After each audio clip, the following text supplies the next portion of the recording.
So I'm starting these circle tarot stories. I pull out a series of cards and then I organize them by their numbers and suits to make a story in a circle. So in the center of the circle is the character. So in this case, it was for me. And the circle center is the Fool. So I am in a new start. I have absolutely closed out an old segment and I'm in a new start. I'm in beginner's mind. I'm in beginner's energy.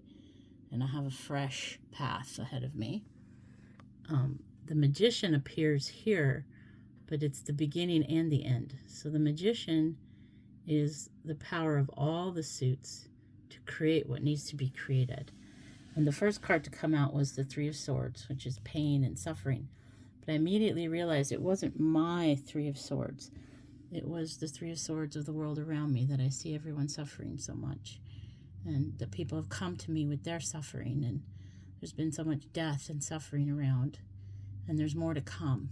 And so the other two cards I drew were the King of Cups and the King of Swords.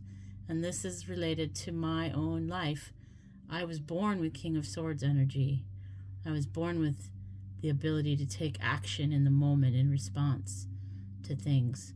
But the King of Cups I needed to develop, and I've spent over 20 years working on my emotional literacy and my relational literacy and understanding my feelings, understanding relationships and people, and giving and expressing love freely. And I feel like one of the chapter items that I closed out to reach this full space is being able to be so open with my new friends and being so clear and so unequivocal about my love for them and my affection for them. And the party was a big part of that. The party was a closing event, and it brought me to this beginner energy and the closing of that old world.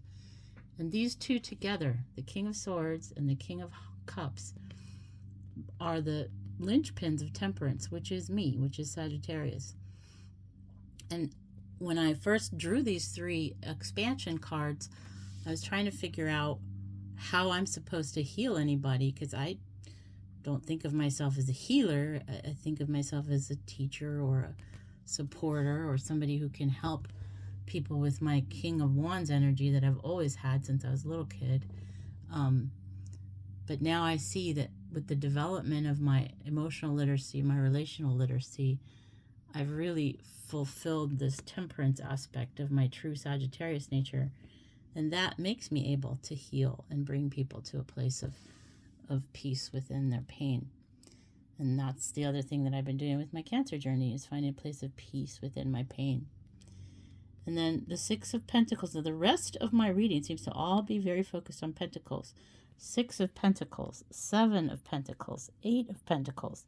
And I didn't choose any additional explanatory cards for this, because I feel like once I'm working on the healing, part of what I'll need are these resources. I'm going to need these resources. I'm going to have to be distributing resources evenly. I'm going to have to be collecting and finding and amassing resources. And I'm going to have to be doing a lot of hard work to cultivate those resources into something that I can give away. The next card that came out was Nine of Cups. And again, I said I organize these in order by number and suit. Nine of Cups came next. And so that did require some explanation, because even though I very much want to help people heal and understand, I also am not always very clear that the things that I want in relationships are really important for me to ask for or important for me to get, because all of my relationships have been so filled with kindness and so much full of love that I feel like I've gotten 9 and 10 of Cups my whole life, and from people and love and relationships. And so of course early on that wasn't the case, and I had a lot of shadow work to do to fix that. But in my adult life, in the second third of my adult life, I definitely feel like Nine of Cups was a hallmark of my relationship. So I wasn't sure why that was being shown to me, but then it came up again. Ace of Cups and Six of Cups. And so this is the, even distribution and reciprocity and beginning to love. And that's coming back here to using these resources to bring this process, remember I'm relational and process oriented, towards people who are wounded and hurting and in pain.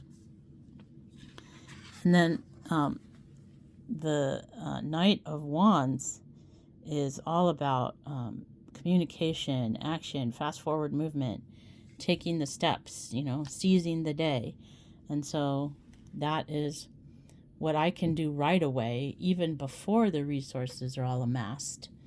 I can start to create these channels and these pathways for these resources to come through. And then here we have the Knave of Pentacles, and that's the beginning of being responsible with money, which is something I need to do in resources. And then that moves into the King of Pentacles, which is achieving that responsibility. So I feel like it's part of my own developmental path to make friends with the idea of resources and money and exchanges and negotiations and things like that, and learn how to, again, take these resources that are going to come my way, because I've always been very fortunate with resources coming my way on demand or as needed. And so if I can start distributing that more widely and share my luck more fully with others, by having better knowledge, having better insight to how resources work, like the King of Pentacles, then maybe I can do more good. And finally, we're at the King of Wands, which is a really interesting energy to land on before reaching the Magician again. So it's as if I've gone through all. I've got swords, cups, pentacles, pentacles, pentacles, pentacles, pentacles, pentacles, cups, cups, pentacles, and then back to the Magician. So all of these things are going to come together through my new journey, my new step out the door, to create something that I can share with more people.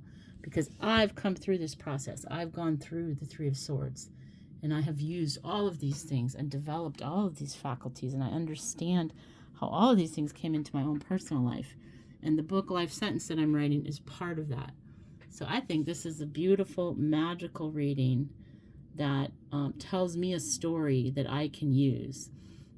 I do not believe that tarot is a prognosticator. I do not believe that tarot can tell the future. I don't believe in astrology as a, first of all, we know that because of the movements through time, the astrological signs we currently are assigned are all off by some amount, because the celestial bodies and how we track them in the sky have changed over the 500 years or so of, thousands of years of astrology, I think. But anyway, the point is, I do not consider these things prognostications. I consider them narrative building devices. And I like this story that I can build out of these cards about what to do next and where to go next. I'm an absurdist by philosophy.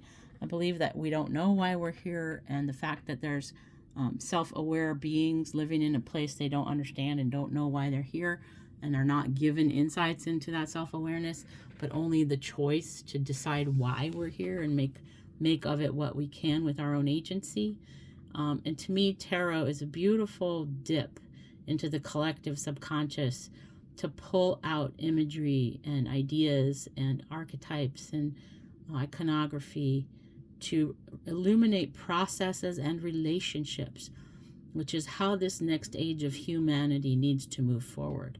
Goals and objectives are the things of the history of the history books. They're out of date. They no longer function. We need to focus on processes and relationships, and that is what is going to save us, save our hearts, save our kids, and bring us faith, and bring us confidence, and allow us to engage in the ongoing magical activity of being a self-aware being with agency in this strange material experience.